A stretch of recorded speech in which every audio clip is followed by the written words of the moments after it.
2019년 10월 24일 최병무 이펙트 시작하겠습니다. 자, 조국 전 장관의 부인 정경심 교수가 구속된 이후에 청와대 어떤 입장일까요? 저희 같은 정치를 잘 아는 사람들의 관심은 사실 정경심 교수가 구속됐다, 구속 안 됐다, 이런 것도 그런 거지만, 자, 이런 문제에 여권과 문재인 대통령이 어떤 식으로 대응하는가, 그리고 내년 총선은 어떻게 될 것인가, 이런 정치 지형에 대해서 굉장히 관심을 많이 가지고 있습니다. 근데 저는 오늘 이런 대목에 주목합니다.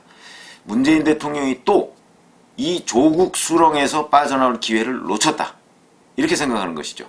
왜 그러냐면 정경심 교수 구속 문제는 사실은 이 조국 사태 전반을 큰 그림으로 보면 굉장히 중요한 하나의 분수령을 넘은 겁니다. 법률적으로가 아니고 정치적으로. 그렇기 때문에 여기에서 청와대가 이 대목을 어떻게 받아들이느냐, 그리고 이제 출구 전략을 이걸 터닝 포인트로 해서 출구 전략을 만들 시점이다. 저희 같은 사람은 그렇게 생각을 하는데 청와대는 또 그걸 놓쳤다, 이렇게 생각합니다.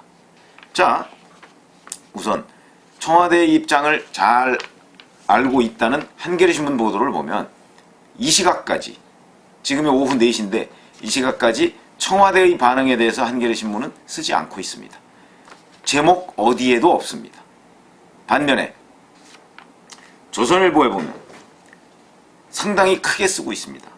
청와대의 핵심 관계자가 기자와 만났는데 기자가 이렇게 질문을 했답니다. 기자의 질문도 참 묘합니다. 입장이 없겠지만 물어본다, 이렇게 얘기를 했다는 거죠. 그랬더니 이 핵심 관계자가 알면서 왜 그렇게 말하는지 모르겠다, 그리고 앞으로도 입장을 내지 않겠다, 이런 식으로 얘기했다는 것이죠. 동아일보 보도를 보면 동아일보와 전화통화를 한 청와대 관계자, 이 사람은 핵심 관계자가 아닌 것으로 보입니다. 그냥 관계자는 사법부 판단에 대해서 청와대가 무슨 말을 하겠는가, 이후로도 입장을 내지 않겠다, 이렇게 얘기를 했습니다. 그런 거 보면 청와대는 이 조국 전 장관의 부인 정경심 교수의 구속에 대해서 입장을 내지 않을 것으로 보이는데, 제가 조국 출구를 또 놓쳤다고 한 부분은 바로 이런 부분입니다. 정경심 교수 구속 가능성이 매우 높았습니다. 청와대가 그걸 몰랐을까요? 몰랐다면 청와대의 모든 정무기능, 민정기능 이런 데에 심각한 오류가 있는 것이죠. 저는 알았을 것이라고 봅니다. 그러면 이 기회를 활용해서 문재인 대통령이 이 조국 수렁에서 빠져나올 수 있는 찬스를 잡아보자, 이렇게 하는 게 저는 정무적인 판단이었다고 생각을 합니다. 그런데 청와대는 그렇게 하지 않은 것으로 보입니다. 왜냐하면 지금까지 청와대 입장이 없다, 앞으로도 내지 않겠다, 이런 것으로 봐서는 여전히 이 조국 수렁에서 헤매겠다 하는 그런 반증밖에 되지 않습니다. 그 자신감이 어디서 나오는지는 모르겠으나 저희 같은 정치 전문가들이 볼 때는 이건 패착이다, 이렇게 생각을 하거든요. 왜냐하면 이런 상황에서 적당한 기회에 이 조국 수렁을 벗어나야만 정치적으로 여권이 하고자 하는 걸 계속해서 할 수 있고, 그 다음에 내년 총선에도 대비하는 자세다, 이렇게 보는데, 우리 같은 사람들의 이런 정상적인 정무적 판단, 정치 분석, 이 틀을 훨씬 뛰어넘는 행동을 지금 뛰어넘는 건지 그거에 못 미치는 그런 행동을 청와대가 보이고 있다는 것이죠. 이렇게 해가지고 과연 민심을 어떻게 잡을 수가 있느냐.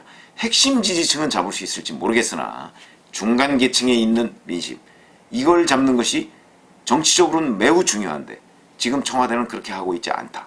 그런 점에서 조국 출구를 또 한 번 그냥 지나쳤다. 나갈 수 있는데, 저문으로 나갈 수 있는데 한번 지나쳤다, 이렇게 봅니다. 오히려 앞으로 문재인 대통령의 여러 가지 움직임들을 보면 이 조국 출구를 찾지 않겠다는 느낌이 보입니다.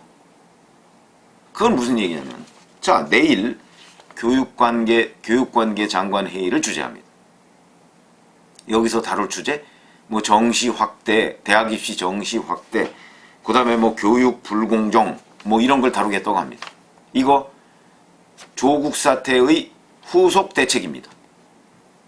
자, 조국 전 장관이 구속되고, 조국 전 장관이 아니죠. 정경심 교수가 구속되고, 그러면서 여러 가지 객관적인 사실이 다 확인돼 가고 있는 와중에 역시 문재인 대통령은 아직도 조국 씨에 대한 미련을 버리지 못하고 있다. 왜냐하면 이것이 바로 이 교육 불공정의 한 사례로 조국 문제를 보고 있는 겁니다. 조국 문제가 교육 불공정의 사례입니까? 범법의 문제입니다. 불공정의 문제가 아닙니다. 범법의 문제입니다. 그걸 이제 법원도 범죄 사실이 어느 정도 소명됐다 라고 얘기를 했습니다. 범법 혐의가 소명됐다는 겁니다. 이게 뭐 유죄로 확정됐다는 건 아니지만 적어도 판사가 보더라도 범죄 행위가 소명이 됐다고 보는 이런 상황을 놓고 문재인 대통령은 아직도 조국 씨에 대한 미련을 버리지 못하고 있는 것으로 보인다. 그게 내일 교육관계 장관이 있는데 여기에서 또 문재인 대통령이 어떤 식으로든 교육 불공정 얘기를 할 텐데 그렇다면 또 한 번 소위 중도층에 있는 사람들 이 사람들의 정서와 정면으로 배치되는 조국 관련한 얘기를 할 수밖에 없을 것이고 그러면 더욱더 수렁 속으로 깊이 빠져드는 것이 아닌가 이런 생각이 든다는 것이죠. 그렇기 때문에 제가 청와대의 정무적 핵심 관계자였다면 이런 문제는 교육부에서 알아서 대책을 마련하라 라는 식으로 얘기를 할 텐데 그렇게 얘기를 안 하고 점점 수렁 속으로 빠져 들어가고 있습니다. 자, 또 하나는 그러니까 다음 주죠. 다음 주 10월 31일 문재인 대통령이 또 반부패 정책협의회라는 걸 합니다. 1년에 2번 정도 한다는 건데 여기에 윤석열 검찰총장이 참석이 예정돼 있습니다.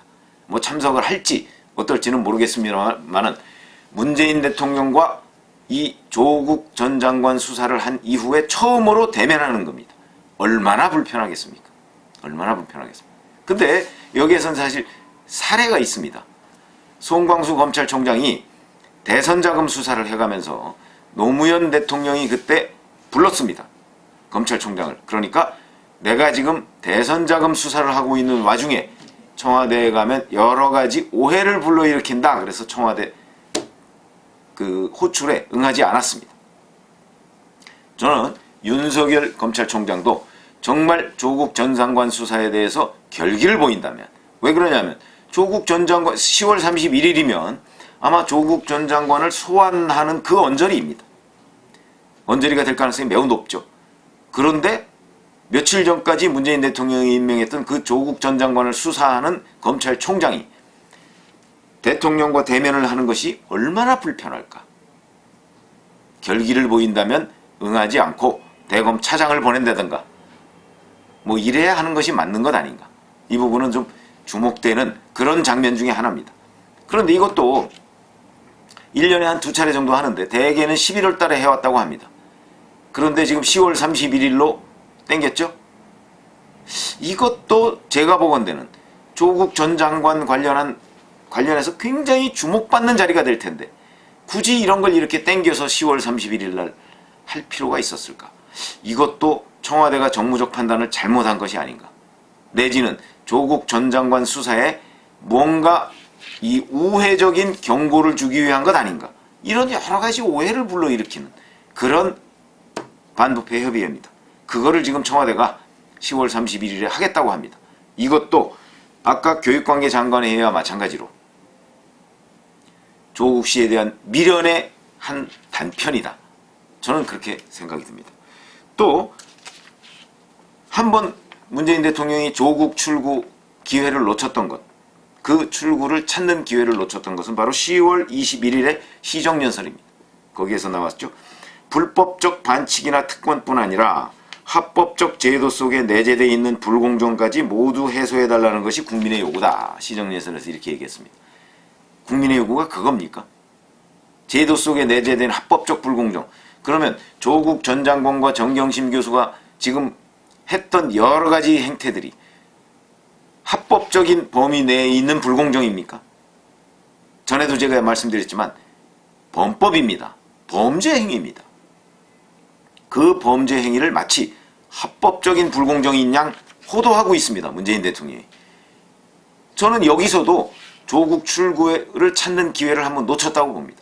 시정연설 얼마나 좋은 얘기입니까? 그리고 시정연설은 기본적으로 내년도 예산안을 설명해가면서 야당한테, 국회한테 도와달라 이거 그대로 좀 통과시켜 주십시오라는 겁니다. 근데 거기서 또 한번 엉뚱한 소리를 했습니다. 합법적인 불공정 운운하고 범법 행위가 지금 다 드러나고 있는 상황입니다. 10월 21일이면. 그런데 이때도 저는 검찰개혁과 조국 전 장관 문제를 딱 분리해서 얘기할 수 있는 기회였는데 이걸 또 한번 놓쳤다.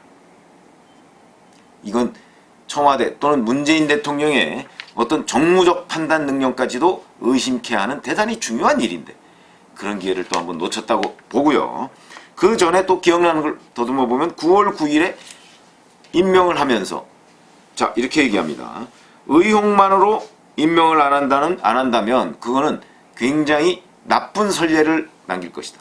자 9월 9일 잘 생각해 보세요. 9월 6일 날 청문회를 했고 거기서 조국 전 장관이 여러 가지 거짓말을 했다는 의혹에 한참 휩싸여 있을 때입니다.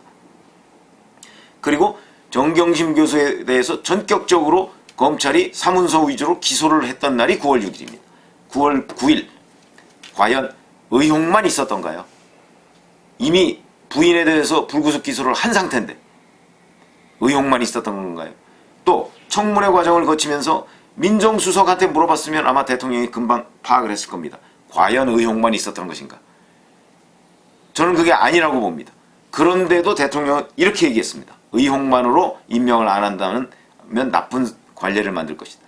의혹만이 아닌데 그때 이미 알고 있었는데 그런 것으로 보면 임명한 사실 자체가 조국 수렁에서 빠져나올 수 있는 출구 그 문을 또 한번 스스로 닫아버렸다.